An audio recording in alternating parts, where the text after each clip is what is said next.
Hey everybody, I'm Todd and this is Sweet Tea Guitars. Thank you so much for stopping by the channel and welcome to the shop.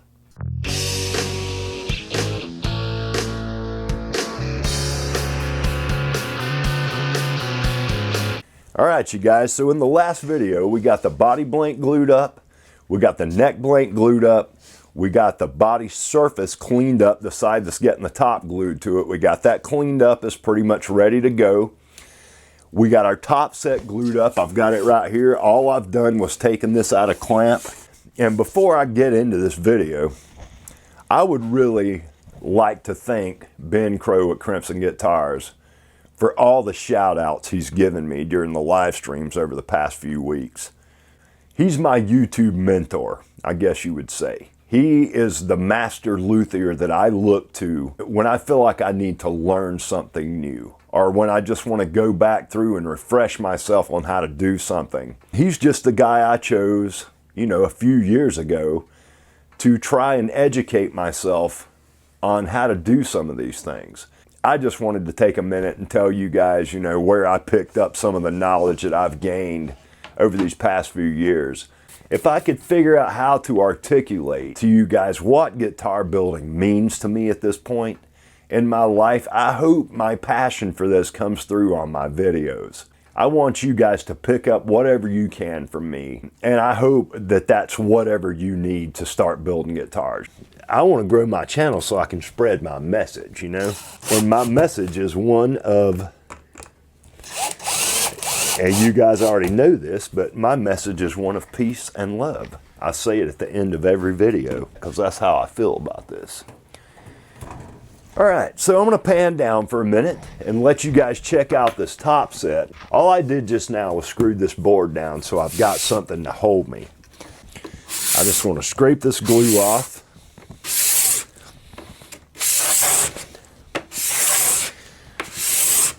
We got a really nice joint, you guys. I'm really happy with that.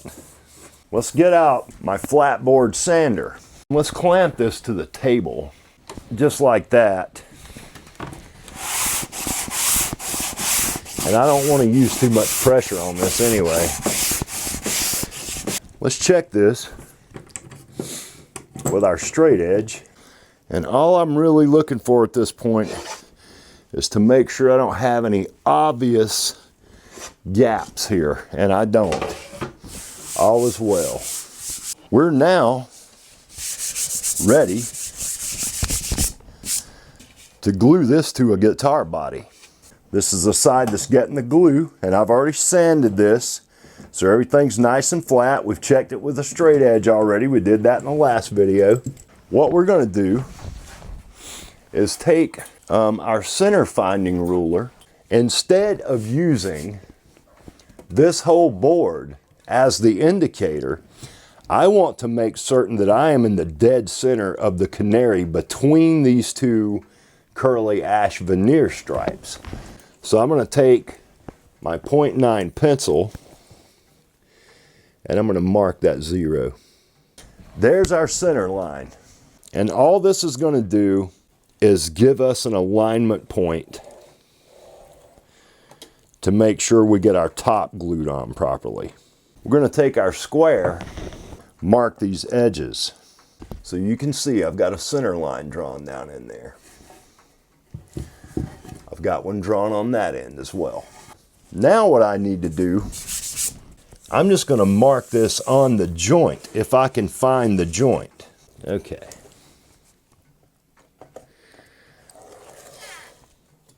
I've got my center line drawn up on this board. Now I'm just going to clamp this down here. We're lined up. I'm going to use this toothpick right here, or this bamboo piece of a bamboo skewer. I'm going to take my drill, and all I'm going to do here is drill in a couple of locator pins so I don't have to worry about my center line shifting once I glue this top on. Now I'm going to stay out here as far over towards the corner as I can. That way I know I'll be off body. That should be plenty long enough, and then we'll flush cut it once I get this hammer down in there.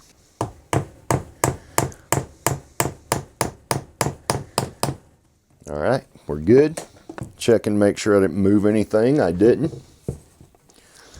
Now I'm going to do the same thing up here on this extreme outside corner.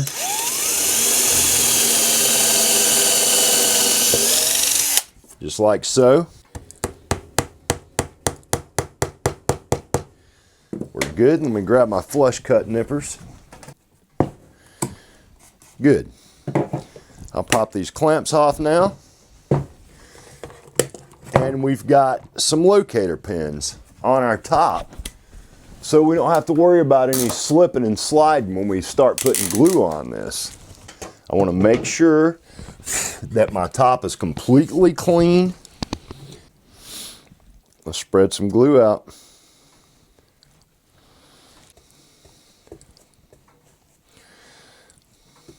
No voids, as I always say. Okay, there we go. Let's drop our top on, and we're going to need to move a little quick. I'm going to put this piece of ash down, and we're going to start from this end, and I'm going to make sure this neck pocket end gets a good, nice clamp. Put one on this side, as far in as we can get it. There we go, you guys. Body blank.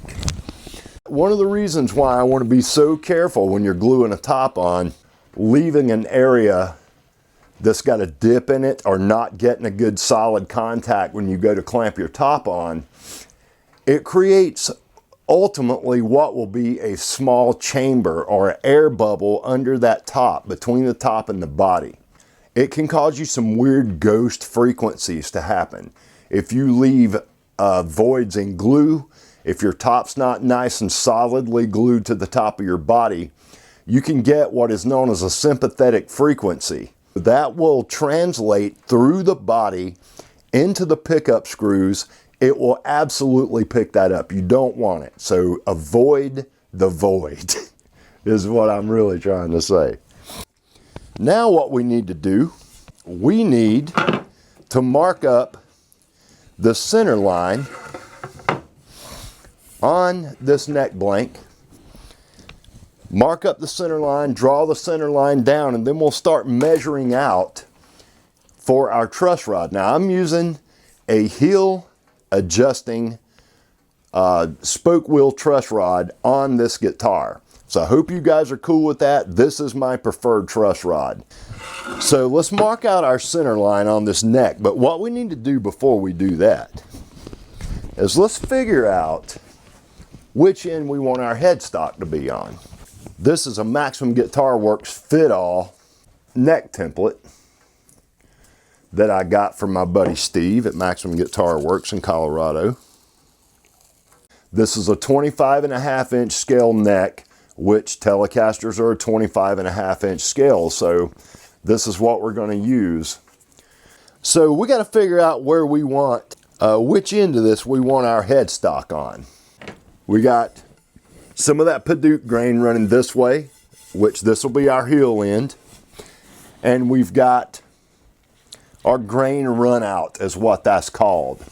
I faced as much of that grain run out as I could get to the center of this neck blank. On this side, our grain run out is pretty straight. So I want that grain run out to terminate up against this white curly ash veneer. All right, so all I'm going to do is draw myself a couple little indicator points. All right, I'm going to come down on this end and just draw myself a line right there. Come down on this end and just draw myself a line. All that's going to tell me is where the template goes. I'm going to write on here HS and draw an arrow. Headstock that way. And again, we're going to go from these two white curly ash strips. We're going to use those as our reference for finding our center line. All right, we are in the center. I'm going to go inside the slot right here and make ourselves a line. Okay. And I'm going to use this 0.5 pencil for this. The 9 is a little bit thick. And I think you get a little bit more accurate transfer of the measurement. This will become the all-important line. I don't know how well you guys will be able to see that, but I've got a nice center line drawn on there now. We've got our reference side picked out, which is right here on this end. We've got our center line drawn. I know where my neck template starts and ends. What we need to do now is define where our nut line's gonna go. And I'm putting the neck blank on here upside down because this is the back of the neck. I'm gonna make myself a reference right there. And I'll make a small one right there. That is the start, or the front side of our nut right here. I'm back to the 0.9 millimeter pencil at this point. There's our nut line, you guys. All right, what we want to do now is mark out our truss rod slot. This is the end of my neck right here. I want to make a mark 3 millimeters past that. That's where the back side of this nut right here is going to sit. That gives me 3 millimeters of movement in, and we'll have plenty of movement out. So that's not an issue. The only thing I need to know is the size of bit that I need to route this slot, which I already know is 1/4 of an inch. And I need to know where this ends at. Using a spoke wheel truss rod, we can route this slot all the way off the end of this board if we want to, and it's not going to matter because that nut's going to stick out the end of our neck. So I'm going to make a line right here. That's the end of our truss rod slot. Good on that end. Good on that end. We're good. I'll take a measurement with my ruler or my caliper, find out how deep my truss rod slot is. We'll measure the truss rod to find out how deep it actually needs to be, and we'll keep going. By the time we get down to that depth, multiple passes, we'll be able to use the gauge on the front of the Makita base to tell how much more we need to cut off of that. This guitar is going to leave this shop with my name on it. It really doesn't matter that there's no money involved. It's me putting my soul and my passion into this build as much as I would if somebody was giving me X amount of dollars for this guitar. That's really important to me, and I want that to come across not just in the videos, but in the final product as well. All right, we're at 9.06 millimeters on that end. We're at 9.13 on this end. So we need to go just a hair below the surface. We don't want this to interfere with our fretboard when we go to glue it on. I'd rather it be a tad too deep than too shallow. So we'll go 9.65 to 9.7 will be our target depth. I've got the caliper locked down at that measurement. I'm going to turn the vacuum on. We'll make a couple of passes, and then we'll talk about it for a minute. I'm going to check my alignment one more time. There's no going back once we do this.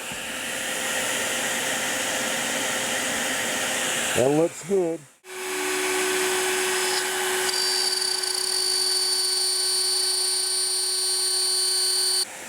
So I'm going to go 1, 2, 3 millimeters. And we'll go another pass.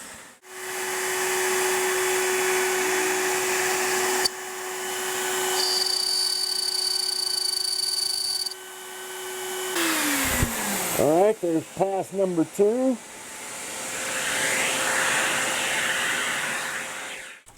That went really good, you guys. I'm really happy about it. Before I even take this off of the super glue and masking tape, we're going to take our Narex chisel here, and this is a 6 millimeter chisel, and we're going to chisel out this end down here, right here. Actually, I'll get my 12mm one too. And all I want to do is get rid of that little round cut on the end and square that up. All right, we look like we're perfect on that line that I made. Once we cut that end off of this neck blank right here, that's going to allow our truss rod to drop down in the slot. I won't do this little wide part cleanup until we can actually set the truss rod completely down in the slot. So my truss rod slot's cut in here. We marked off right on this end where the end of our neck was going to happen. So I'm past that with our truss rod slot. Up on this end, I marked myself a nut line, which is right here. And then I marked where the end of my truss rod needed to come to allow me to have just enough overhang on my adjustment nut for the truss rod adjustment hanging out the end of the neck. I've already ran this side across the jointer. I've already checked it with the straight edge. I wanted to make sure this thing didn't move or cup or anything like that. We're in great shape. What our next process will be in the next video, some people like to do this in different ways than others. You know, some guys like to slot their fretboard and actually install frets in a dimensioned fretboard that's already radiused before they ever glue that onto the neck. I want the fretboard glued to the neck, slotted, but glued to the neck before I radius it, and absolutely before it gets frets put on it. The reason I like to do it this way is because it gives me opportunities before this neck is in its carving ready state to fix any little inconsistencies that I may have. I like to save the fretting of the neck to the very final thing that I do. That allows me to tweak, sand on the fretboard, get it nice and glossy and shiny. It allows me to rub some fretboard oil on this thing before the frets go in. I just think it's a better way to do things. Some of you guys may disagree, and that's fine. There's room for us all here. I just like to do it that way because it allows me to tweak every little thing about that neck before those frets go in. So that's kind of my point. You know, you save that. It allows you to concentrate on nothing but fret work at that point. Getting your frets level, getting them crowned, getting them polished, getting the ends dressed. I like to go ahead and slot the fretboard before I radius it. The reason I like to do that is because if I'm going to mess up on the fret slots, I would rather do that before I've had this thing radiused all the way, because that's, you know, it takes about 2 hours to do that really. I like to use a cutting tool in the very beginning, so like a number 4 or a number 5 hand plane, run it down the edges of the fretboard to go ahead and kind of pre-start that radius. You can even do it with a scraper. Just get some material removed off of it. Anyway, that's how I like to do it, and that's how we're going to do this guitar. I will get this dimension down to about 7.2 millimeters thick. We'll slot it for frets. I've got a LMI fret slotting jig. We're going to slot this thing 22 frets. Then I'll super glue and masking tape trick this fretboard to the table. We'll cut the edges off with the hand plane. I'll go ahead and start to radius this fretboard at that point. I'll drill some locator pins through one of the fret slots on each end of the neck on the fretboard. We'll glue that to the neck with the fretboard in here. Mount the template to the neck. We'll drill in our locator pins for the Maximum Guitar Works hardened steel drilling bushings, so we got perfect fretboard alignment and neck alignment when we go to cut this thing out. We'll trace the neck shape out. We'll check our truss rod for fitment and make sure everything's good. We'll draw out some shapes on the back of here for our heel and our headstock transitions. We'll mark out our tuners, and we'll start thinking about getting this thing thickness down for the headstock final thickness. It's going to be a beautiful neck, so that's going to be a really fun thing to do. I'm going to take it all the way up to the point to where the neck's ready to shape. Shaping the neck will be its own video. We'll be shaping this neck. We'll have the fret markers drilled in. We'll sand in the final radius. This thing will be ready to have frets put in it. And this guitar is going to start coming together really quick. Before I carve this neck, I'm going to want to let this neck sit for a couple of weeks and make sure it does not move on us. Because there's going to be a lot of stuff that has been done to this board by then. We will take that time to go ahead and route in our neck pocket, go ahead and cut our pickups in. We'll make some final decisions on electronics. We'll cut the perimeter body shape out. I'll show you guys how I use those Maxim Guitar Works auto alignment templates. So we got some really exciting videos coming up. We got a lot of processes to get through here before we get to the point to where this guitar starts to actually look like a guitar. But it's going to happen pretty quick. One of you guys is watching your guitar being built. So that's kind of cool. I like that. I think it's really neat. I want to take 1 minute before we sign off here for the evening. And I want to thank everybody who's decided to hit that subscribe button. I really appreciate the fact that you guys have decided to come hang out with me, watch what I'm doing on my channel. Thank you so much for all the kind comments you guys have been leaving. I really appreciate it. It fuels my passion to read some of the things you guys say. I love that. So please keep doing that. It makes me feel really good. I want to thank Ben Crow one more time. He has helped me so much. I mean, he was the first guy to inspire me to want to build guitars full time. You know, I've been a guitar player for almost my entire life, and I didn't think anything would ever bring me that level of satisfaction that you feel when you play in a band. Doing this has absolutely replaced what I felt from doing that. So I am so thankful to Ben for, first of all, inspiring me to get into this beautiful craft. But I'm also thankful for the fact that the last 5 or 6 live streams I've watched from Ben, he's mentioned me. You know, he shouted Sweet Tea Guitars out. He's had nothing but kind words to say about me. Not only does it help drive people to my channel, but it helps me personally to know that he's taken notice of what I've got going on here. Ben, if you check this out, man, thank you so much for everything you've done for me. It makes me feel really good to know that you've noticed what I'm doing, and I really appreciate it. Ben's my mentor. He's the guy I go to learn what I feel like I need to know to be a great guitar builder, because I think he's a great guitar builder. All right, everybody, this is Ty from Sweet Tea. Thank you so much for stopping by the channel and hanging out with me for a little while. I really appreciate it. Don't forget to hit that subscribe button if you want to be entered into the drawing to win this guitar, or just do it because you feel like it, or because you enjoy what I'm doing here. Come back, check us out for the next video, and until that time, peace and love.